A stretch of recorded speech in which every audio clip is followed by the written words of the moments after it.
Welcome everyone this evening, this afternoon, this morning, depending on where you're coming from. We'll go ahead and get started here today.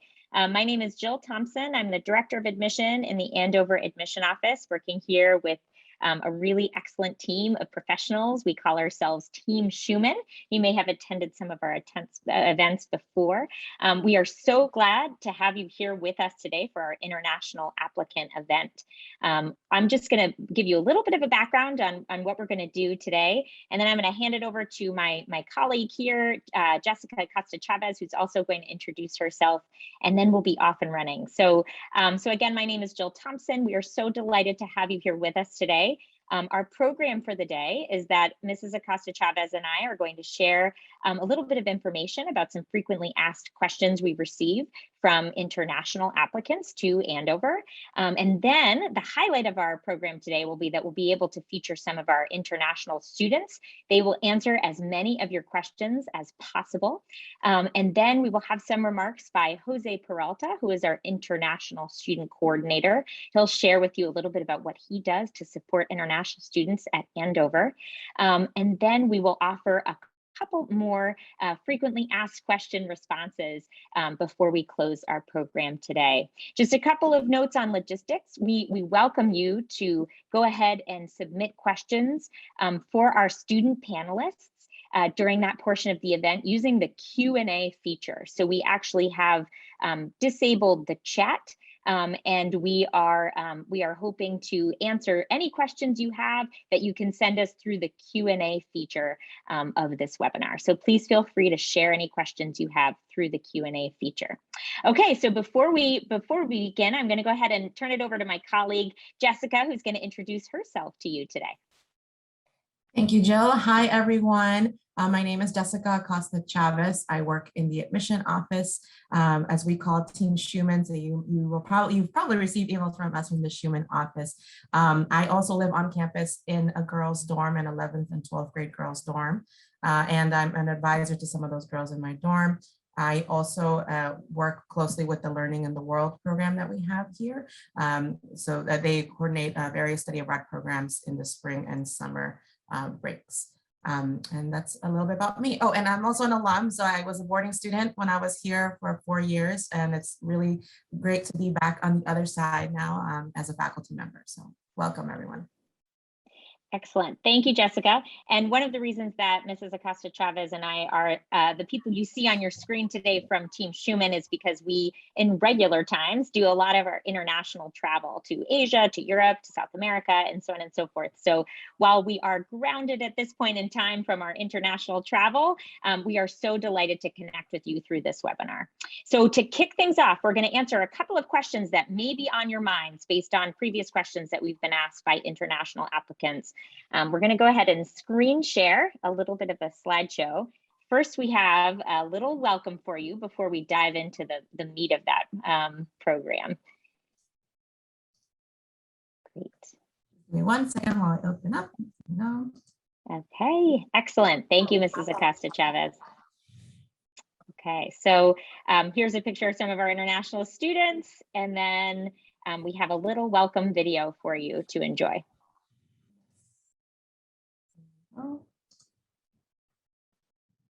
Vítejte v Andoveru from Czech Republic. And oops, sorry. Give me 1 second. I paused it. Andover में आपका स्वागत है from India. Welcome to Andover from Singapore. Willkommen in Andover from Germany. 欢迎来到 Andover from China. Bienvenidos a Andover from Chile. أهلا وسهلا بكم في Andover from Bahrain. Welcome to Andover from the Cayman Islands. 阿菲利普斯安多福中学 from Taiwan. Hola, bienvenidos a Andover from Mexico. Willkommen Andover from Germany. Bem-vindos a Andover from Brazil. Ласкаво просимо до Андовера з України. Welcome to Andover from Nicaragua. Welcome to Andover from Scotland. Great, thank you, Mrs. Acosta-Chavez. So maybe you heard a language or saw a flag that was familiar to you. Of course, we have students coming to us from all over the world, which makes our community really exciting and very dynamic. Okay, so now we're going to go into a couple of questions that we know may be on your minds here. Okay. Okay, so one of the questions we often get on our team is whether there is a separate application for international students. Do I apply as an international student? One of the other questions we get is if I'm a US citizen, but I live abroad. I'm here to tell you that we actually do not have any sort of separate application process for international students.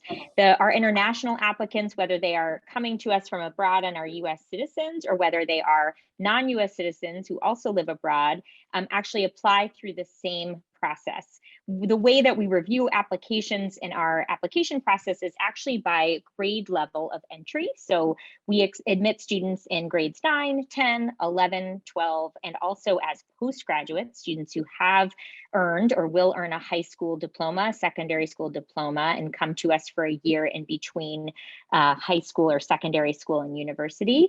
And so we review our applicants actually through those different entry points, and not based on whether a student is applying to us from another country or from within the United States. The only thing we really need to know actually is whether or not you would need a visa to attend Andover. So Mrs. Acosta-Chavez is going to display a slide of the first part of our application, the candidate profile, where it asks you this question. So this is really the only thing we actually need to know. And that question is being asked of you so that we know that if you are admitted and decide to attend Andover, that our colleague, Mr. Peralta, whom you'll meet in just a little while, can support you through the visa process. So that's why we actually ask that question.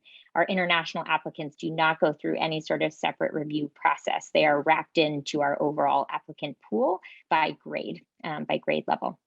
Okay, another question we get, and I actually already saw one come in through the Q&A, so I'm glad we're getting this one out to you right away about this topic. So what are the testing requirements for international students? Do I need to take the TOEFL exam? Or some of you may be familiar with the IELTS exam, IELTS. Is that required of me, especially in this moment of pandemic times? So actually we are not requiring, we are test optional for tests like the secondary school admission test this year, the SSAT or the SAT or the ACT, depending on which grade level you're applying for. You may have thought, I need to take this test or that test.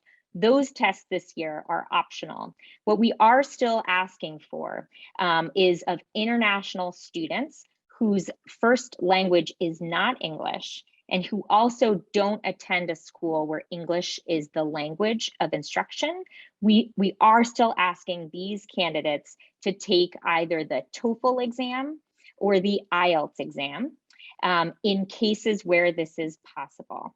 We understand that given the circumstances around the world, for a small number of our international applicants, this may not be possible this year. And while we're still hoping that the vast majority of our international applicants will be able to take one of these two exams and share those results with us, we understand that there may be a few of you who aren't able to do that. If that is the case for you because of the pandemic conditions, please email us at admissions@andover.edu to let us know about this circumstance for you and why it's not possible to take the TOEFL or the IELTS exam. And we will go ahead and work with you to waive that requirement for this cycle. Another question we get related to testing is, may I take the Duolingo English language test? And while we don't officially accept that score report from the testing agency itself, you are welcome to share that as a supplemental piece of your application. You could share it with us through the additional documents section of the Gateway application. So again, if you aren't able to get access to the TOEFL or the IELTS, please feel free to share a Duolingo score report with us in the additional documents section of your application, and just do let us know through our email admissions@andover.edu if you're having difficulty accessing one of these tests. Okay, now we're going to move on to the exciting part of our event here, the student panel. So I'm going to invite the students to go ahead and turn their videos on. And we will have them share a little bit about themselves with you before we start asking them questions. Okay, so Peter, I'm going to start with you. Can you give us a little bit of an introduction, who you are, where you're from, maybe your pronouns, when you came to Andover, that sort of thing? Okay, hi everyone. My name is Peter. I'm from Guangzhou, China. I came to Andover in the year of 2018, so I'm the class of 22. I currently live in Stearns. I'm a senior, and I'm so happy to be here with all of you. Great. Thank you, Peter. How about you, Hanchin? Hi everyone, my name is Han Chen, and I'm also a senior. I'm coming from Singapore. I joined Andover in my 9th grade year, so that was 2018, and I actually live in the same dorm with Peter and Stearns, so that's great. So happy to be here with you all. Feels like so long ago, Hanchin, 2018, doesn't it? And finally, Mafi, tell us who you are. Hi everyone, I'm Mafi. I'm from Guatemala. I came in as a new lower, and I'm also a senior, and my pronouns are she, her. And Mafi, can you remind us all, we're still learning the Andover lingo here. What does a new lower mean? So a new lower is 10th grade. Great. Thank you, Mafi. And as I mentioned in the introduction, we admit students to every grade level. And sometimes our international students are coming in 9th grade or 10th or 11th or 12th or as postgraduates. So thank you for sharing that. Okay, so I'm going to kick it off with a question. Then we're going to turn to the questions in the Q&A. Mrs. Acosta-Chavez is going to pose the next one, but I'm going to give you the first one, which is to share maybe a little bit with us about what surprised you when you started here at Andover as an international student, maybe something that was unexpected that you didn't anticipate. Who would like to go first with this one? I can go. Go ahead, Peter. I was really surprised by the support system for international students specifically.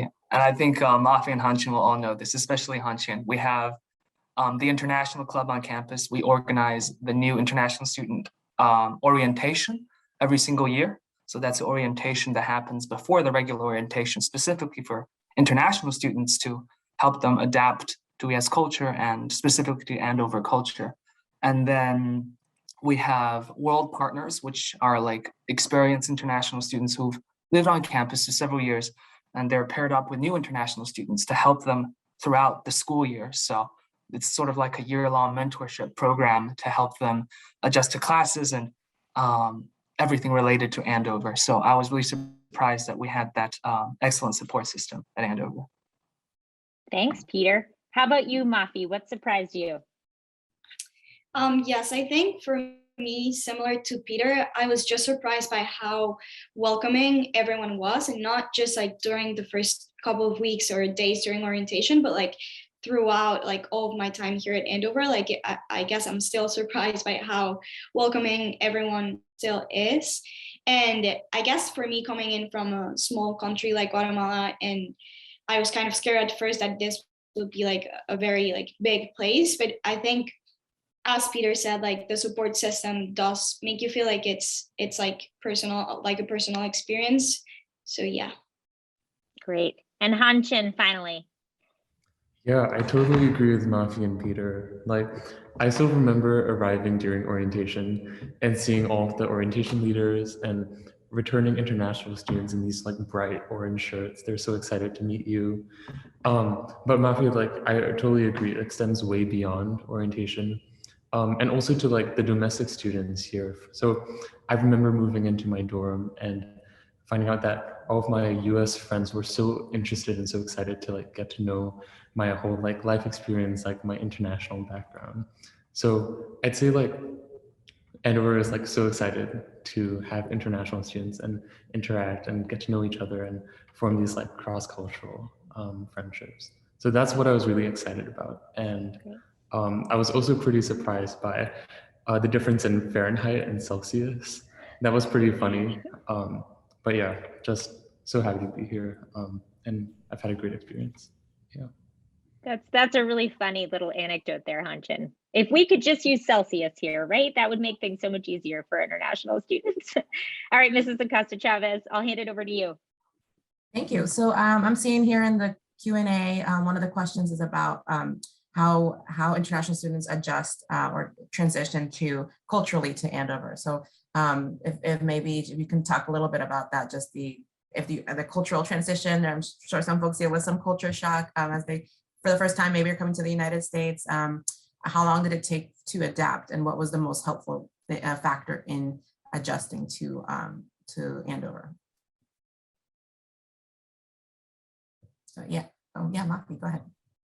Yeah, I guess for me, like, it is very different at first, and as I said, like, it can feel like a little bit scary. But as we were all saying, like, the support systems and like the dorm culture too, like, as soon as you start like finding your own spaces and your own like activities, and if you do a sport or if you, I don't know, you play an instrument, like as soon as you start meeting with those people who like do the things that you love to do too, like I think it's so much easier. Like for me, I play squash, and the moment like I met my team and the squash season started, like I think Andover completely made sense to me, and it started feeling like my place too. So I think, and sometimes like you're still kind of getting adjusted, like as an international student, I think there are some things that will always like be different for you, or that you won't understand. But I think for the most part, like it does start to feel like your home too. Anyone else want to hop in there to answer that? I can quickly jump in as well. I think another great space for international students as like we adjust to like a new cultural environment are like affinity spaces, and there are affinity groups for all kinds of students based on gender, race, geographic origin. So that's always been very fun to like meet up with other students who have similar experiences. A lot of affinity groups on campus organize big events to like celebrate, whether it's like a festival that's happening back home and you're a little bit far away and homesick. So that's always been very helpful. And at these events, there's always a lot of good food, and just giving you that taste of home is really helpful whenever you miss home a little bit more.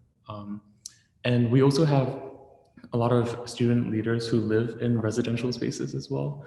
Whether they are international students or domestic students, I found that they've always been very kind. So it's always been like a safe space. You can go and talk to them if you're going through anything, and they're happy to guide you through. So I've always felt supported by like systems in place whenever I adjusted here.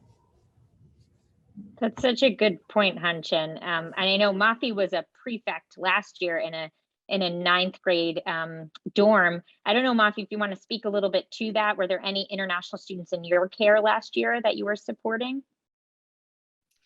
Okay, so yes, I was a prefect in a 9th dorm, but I was like mostly like direct prefect to lower, so 10th grade. And most of them were from the US. And there was a girl from Brazil. So like, I think we shared a lot of like our experiences, and I know like the first term, and especially like coming back after a pandemic, like a lot of things are different. So like, I do think I like bonded with her like in some of like, I don't know, different ways that I bonded with like the US students. But in general, I would say like it was a really, really great experience. And as I said, like by now it does feel like my home too. So like it was, I don't know, kind of cool to be like a leader, even though I'm not even from the US, but like I do think like that can happen, and that like was a great experience for me. Thanks, Mafi. That's great. I know Mrs. Acosta-Chavez has another question she's going to pose that's been a frequent one in our Q&A. Yes, lots of questions about what happens during the breaks that we have here, especially when we have the Thanksgiving break, which is a little shorter, so some folks might not be able to go home necessarily, but breaks in general, when our dorms are closed and all students do leave campus, what happens for international students? So if maybe, let's start maybe with Peter, if I can call on you to talk about, what happens for you or people, other international students, who are on what we do for breaks. Yes, so for international students, we are paired up with a host family that lives in Andover. So these family also have their kids who are going to Andover, so they're day students, and we're paired up with them. So during the school year, like whenever there's a fun activity, they invite me over. Like my freshman year, they invited me to a Patriots game, which is a football game, and they invite me out on weekends to dinner as well. And they also serve as a place that we can stay at during the breaks, right? So for Thanksgiving or even Christmas, when there's only 2 or 3 weeks and it's not really worth it to go back to your country, especially with COVID restrictions nowadays, I think these host families are a great place to stay, and they, it's something you agree to and they agree to. So yeah, that's where I'd say the most reliable place to stay with. Great, thank you. That's really helpful, Peter. There have also been a few questions about that have come in about when you joined this community, if your educational system was different. So the grade level that you were in didn't quite match up with the grade level here. Did any of you repeat a year when you entered, or how did that sort of transition go for you in switching in general from one educational system to this one in the United States? Mafi, I'm going to start with you because I know you thought a lot about that question when you applied to Andover. Yes. So for me, as I said, I'm from Guatemala. So yes, the system is different. And all of my classes were in Spanish, like all of my life, except for English. So yes, when I interviewed here in Andover, like my plan was not to repeat at first, but like I talked to the person who like did the interview, and she like suggested that for international students, and especially with like all my background, like it made the most sense to repeat 10th grade. And also like since squash is a big part of my life, like it made more sense for me to have also 3 years with the team instead of just 2. And also applying in 11th grade, like you're already thinking about college, and that was like a bit too fast for me. Like I wanted to spend more time adjusting in general before like diving into the college process. So yes, I did think about it like a lot, talked with my parents, and I ultimately decided to repeat 10th grade, and I think it was the best decision. Great. I know, and it's a really personal one. And so we welcome any of you who have that question on your mind to engage with a member of our admission team. We're happy to chat that through with you.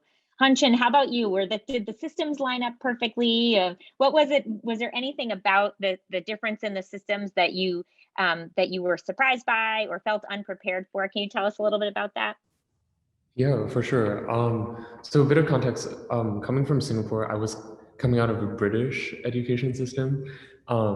And it was like a local school. So our calendar year started in January and then in October. So there was a bit of a mismatch in the academic calendar as I was coming here, and the curriculum as well.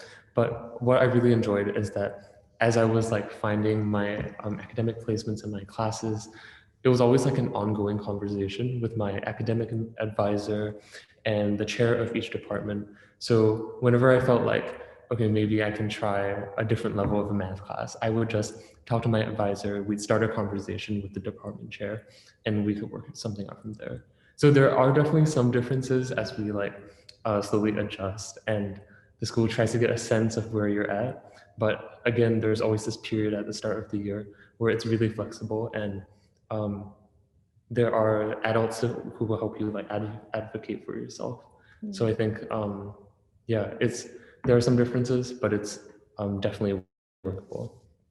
Yeah, just to add on to that, one of the things that's done really differently around the world is math, and how math is taught is really different. I'm sure you all experienced that change when you came here, right? I'm seeing some head nodding.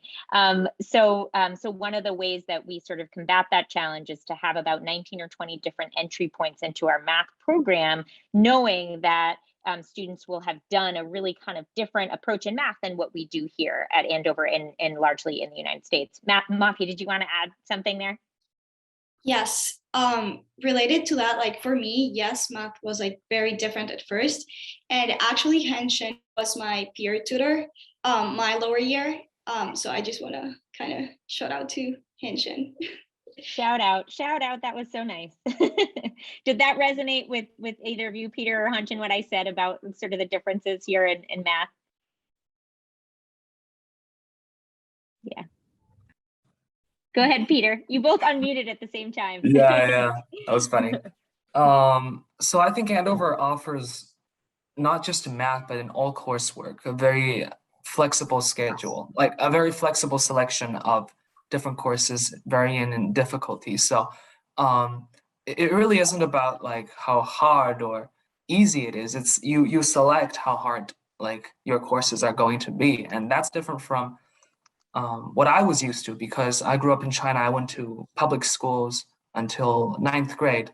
I also repeated 9th grade when I came to Andover, and everything was the same for everyone. So coming here, I really depended on the system of my advisors and the suggestions of my teachers to choose the coursework that is best for me. And again, going back to math, I started off at pre-calculus and worked my way up to calculus and then linear algebra. And so there's really a wide range of courses you can select from. And I think that's really great. Thank you. So, we touched briefly on external support, like from a host family during breaks, but I think we also have some wonderful support within international peers, right, with our World Partner Program and the NISO, the New International Student Orientation. So if maybe you can, some of you can speak on, what are World Partners here. I don't know if any of you are World Partners or how was your World Partner experience? Oh, Peter, you are, great. So talking a little bit about that and like the support from older international students with the younger or new incoming international students. So Peter, maybe you want to kick it off since you are a World Partner, what that experience was like. I think Hansen could talk about it because he's actually the organizer of NISO. Okay. Yeah, okay, Peter, I welcome you too. But yeah, I can speak a bit about the orientation program. So at International Club, which Peter and Matthew both be part of at some point, we all work together as like an international student community to put together this mentorship program. It really starts before the summer, before we all come back actually. So what happens is we look through lists of new international students who are coming in, and we look at returning international students who've expressed interest in mentoring new students. And we look at their interests, where they're coming from, and we try to match based on grade level and compatibility so that the mentor-mentee can really resonate with each other. It all begins in the summer. We ask mentors to send out some emails to mentees just to say hello. And over the break, they can call over FaceTime or some video chat just to get to know each other, so that when everyone arrives for orientation, it's not the first time that they're meeting, and it's a smooth transition into the year. And during the first orientation bit, I think, Peter, if you want to speak a bit about what it's like being a World Partner during orientation. Yeah, sure. So depending on how many international students we get, each World Partner is usually paired up with 1 to 3 new international students.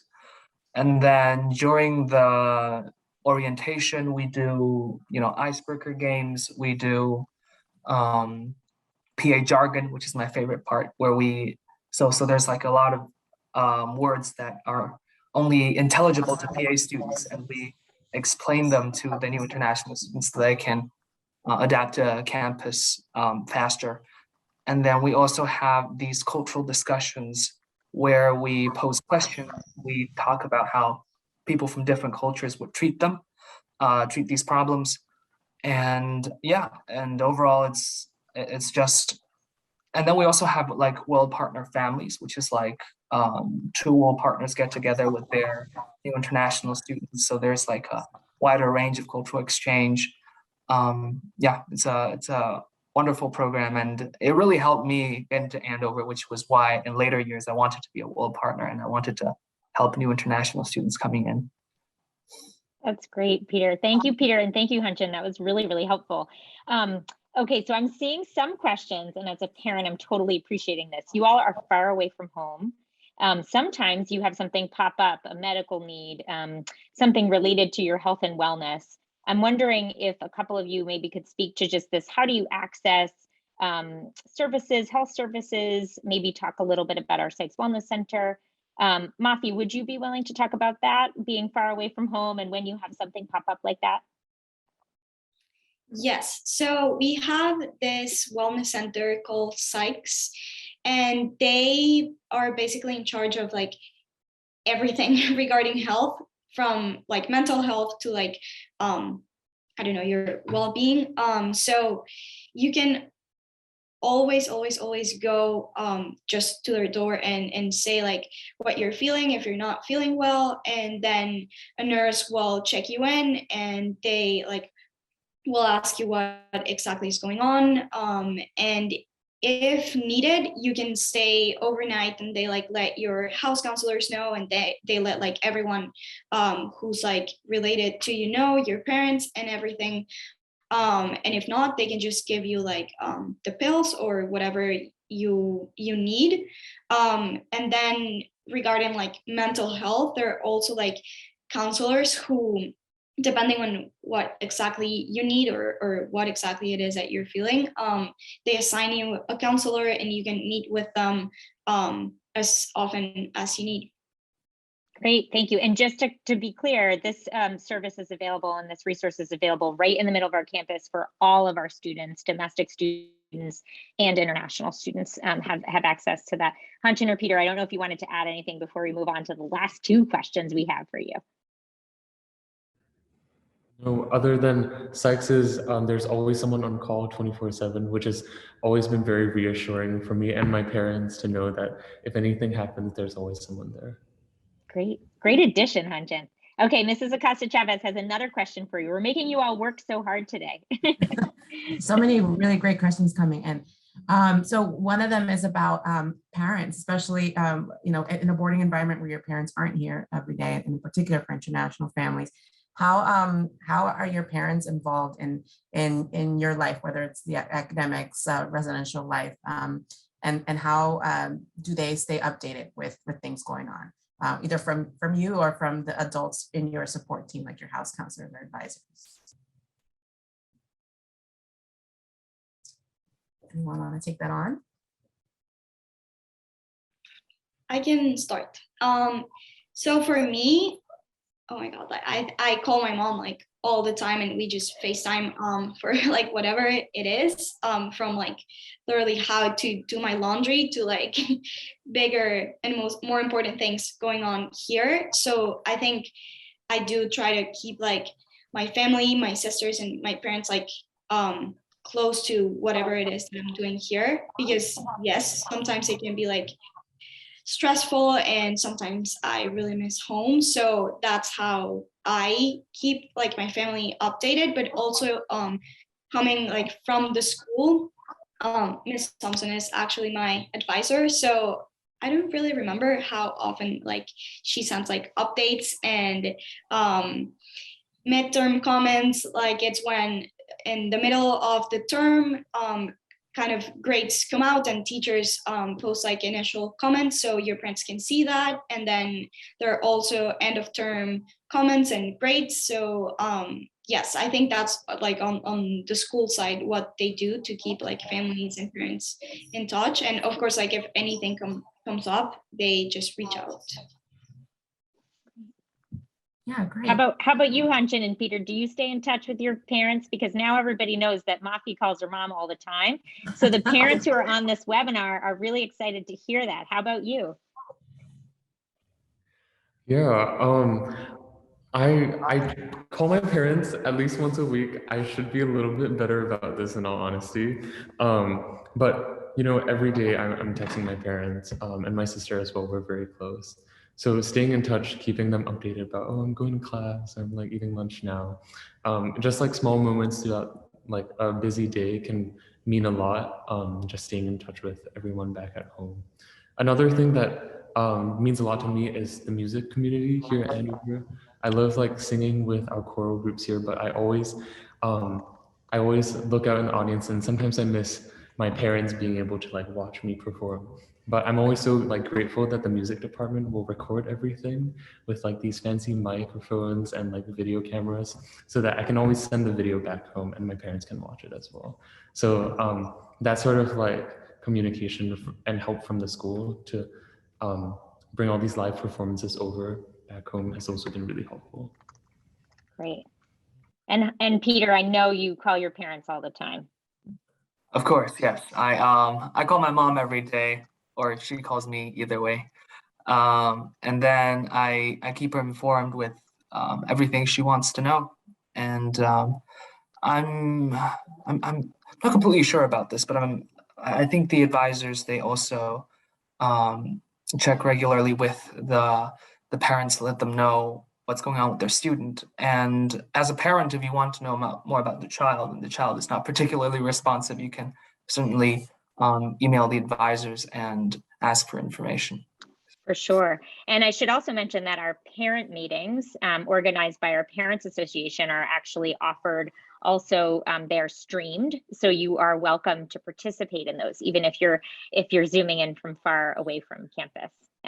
Okay, I'm going to ask you all a final question. I want you to each answer this question because you're coming from such different places and such different previous systems and so on and so forth that I think you will all have something to contribute to this question. And that is, if you could give a piece of advice to our international applicants on this webinar about the admission process or about being an international student at Phillips Academy, you can choose your own adventure there. A piece of advice about the application process as an international student or the Andover experience as an international student. What would that be for you? Okay, Han-Chin, I'm going to start with you. I see you nodding. I'm going to call on you. I think the first thing that just comes to mind, I'm just going to go for it, is I would remind myself, like my ninth grade self, to just like be proud of, your cultural roots, your family history. Coming here as an international student and adapting to a new cultural environment, it can feel almost as if you need to like change certain parts of yourself. But I think Andover has really helped me realize and helped me become so proud about being an international student. So I'd say for an international student at Andover, I'd definitely say, be excited to share parts of your culture with everyone here. Call home often, help organize big events, and just share and be proud about who you are. And there's nothing to be ashamed about, nothing to hide. Great. And then how about you, Peter? My suggestion regarding the Andover experience would be not to be too daunted by the prospect of coming to a new country. I think sometimes we hear a lot about, the cultural shocks and adapting to it, but Andover is really good at that. It has a complete support system that you can rely on. And also, there's also a difference between Andover culture and US culture. At least for my personal experience, it's been that Andover is a very diverse place. There are lots of different people, different backgrounds. So you're always going to find a group that you belong to, depending on your interests, maybe your ethnicity or different aspects of your identity that you can relate to. So don't be too worried about, not adjusting, because this is a very welcoming place. And if you come here, you all find that it's really like home. Great. And how about you, Mafi? Yes, similar to Han-Chin and Peter, my advice would be to just embrace it, like the whole thing, from the application process and getting to talk about who you are and your background, your family, friends, home, everything, to if you actually come, like just embrace everything. Just bring yourself, as Han-Chin said, and be proud of who you are and the fact that you're here. And while some things might feel like very different, just embrace those differences and enjoy it. Great, thank you. You all have been so wonderful. I know you need to head off to classes, so thank you. I just want to give you a round of applause here. Thank you so much for joining us. You are all excused to go on and enjoy your day. Thank you so much for joining us today. I know everybody felt that was really, really helpful to hear from you. So as the students go off, bye. You can all log out, feel free. Thank you. I'm going to turn it back over to Mrs. Acosta-Chavez, who's going to take us through a few more questions that we believe are on your minds here, so that we can answer as much as possible for you today before we close. Yes. So another question we get a lot is about applying for financial aid for international families. So what that process looks like it can vary from school to school, so it's important to check to see if you need to complete specific forms or complete what we call a parent financial statement, the PFS. So for Andover, you don't need to complete the PFS, but we do ask, and this is also on our website in the financial aid section. So if you need to go back to refer to that later on after today, you can always go to the financial aid section of our admissions page. And you'll see here and highlighted, if you are an international student, you will submit. So someone who is not a US citizen or Canadian citizen or a US permanent resident is considered an international student, and they need to submit the International Student Financial Aid Form. There's a link on our website that leads you directly to that financial aid form for international students. And then you will complete that form and email it to our financial aid office at financialaid@andover.edu. In addition to that form, you will need to submit a couple of documents. One of them is your most recent bank statement and most recent tax forms. If they are in another language, they can be translated. You don't need to have it professionally translated. It could be a simple translation that you can do and just line by line tell us what the documents say. And if you don't have tax forms, you can include a letter from your family, can include a letter from their employer showing the family's annual income. So again, all this is in that section of our financial aid website, so you can always refer to that. Or if you want to ask us how to do this, you can also email us as well. We will explain that over email. So the financial aid email again is right there, financialaid@andover.edu, and we will just receive all those documents there. If you are completing the parent financial statement, the PFS for another school, we will also accept that, but it is not a required part of our process. And then next steps as you move on into the application process, after today, I just want to go quickly over what the application checklist looks like. This is also on our website, so you can always go back and refer to the steps that you need to take to apply. So joining our mailing list, if you'd like to be up to date with the events that we have, attending a virtual tour or an event like this one, which you are already doing. We have virtual tours with current students as tour guides that are live, so you can always join those. Those are always listed on our website. And then as Ms. Thompson mentioned, the standardized testing is optional this year. There are different types of tests that if you are taking, depending on the year you're applying, you would submit. The TOEFL or the IELTS, we still do require or highly encourage you to take if you are able to.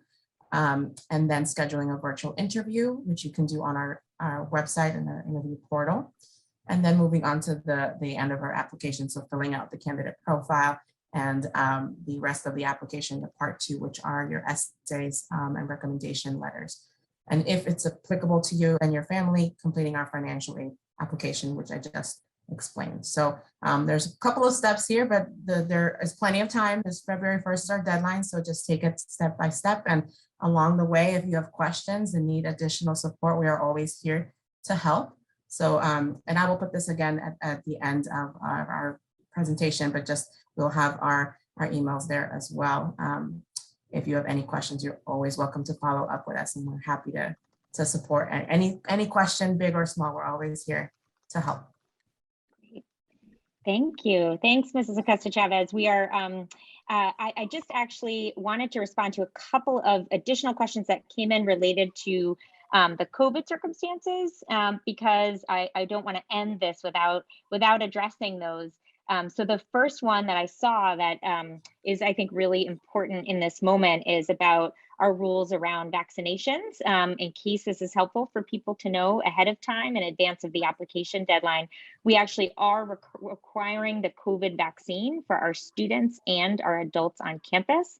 However, we recognize that in some parts of the world, it is not as accessible as it may be in the United States. And so therefore, we have been able to offer the COVID vaccine, access to the vaccine, as our international students have joined us. So for instance, at the start of this fall, we were able to, on the very first day that the international students arrived for the new international student orientation, make sure that they were able to have access to the COVID vaccine so that they could be with us on campus.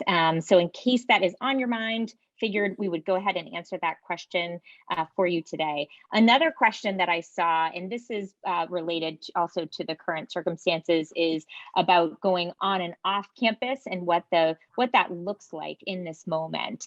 And so this year, which of course has been a little bit of a special year as well, we started off the year in what we would call a modified quarantine.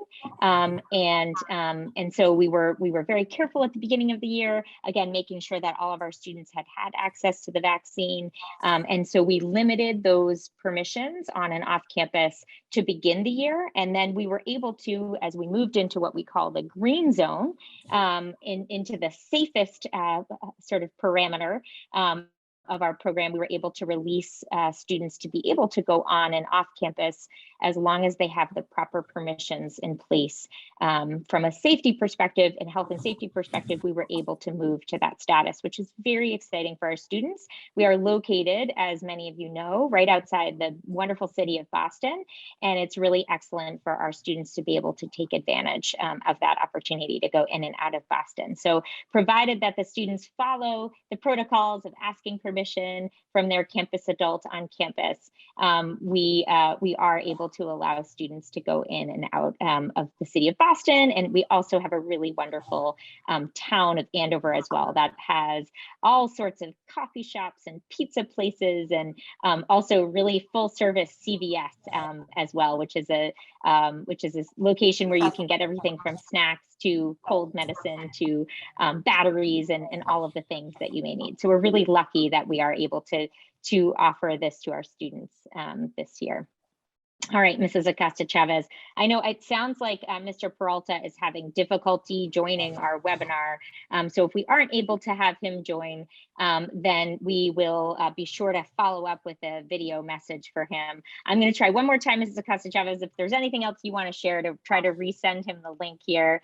And then if not, we will follow up with a video message. Go ahead and share if there's anything else you would like I wanted to share. to add, actually, when we were talking about some questions that we received about parent connection, right, with not just with their student, but with the adults here on campus, because they don't get to see them every day and they're not here on campus physically. I just wanted to add, like, personally as a house counselor, international students here, how often we touch base with our parents, we communicate with them. And you know this as well, Ms. Thompson, being in the dorm as well. So we are communicating with them at the midterm points, throughout the term. If parents want to email us, we're always checking in and sharing, how their child is doing. In some cases, we're even able to pair the student with an advisor or house counselor who speaks the same language as the family. So for example, myself, who speaks Spanish and Portuguese, I have students in my dorm whose parents speak Spanish and Portuguese, and I email them my updates in their language. So sometimes we're lucky that we're able to have that match. And so I want parents to know that they are going to know what's going on in the school and in their child's lives, and they're not going to just send them here and not ever hear from them again until vacation break. So they are definitely supported by the adults in our community. Great. Excellent. Mr. Peralta, great timing. We were just answering a couple of COVID related questions that had come up, and then one about parents as well. We're so glad to have you here, and thank you for persisting through that difficulty of technology. So feel free to take it over from here. I know everybody here on this webinar is very excited to meet you and hear from you. Awesome. Thank you so much. And I apologize for arriving a little late. So my name is José Peralta. At Andover, I teach biology, and I'm also the International Student Coordinator. So I'm going to share a little bit about the visa process for admitted students, talk a little bit about our orientation program for new students, and also our host family program.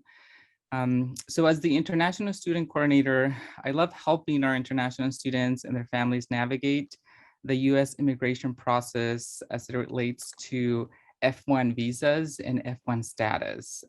So I typically come into the picture soon after admission letters come out.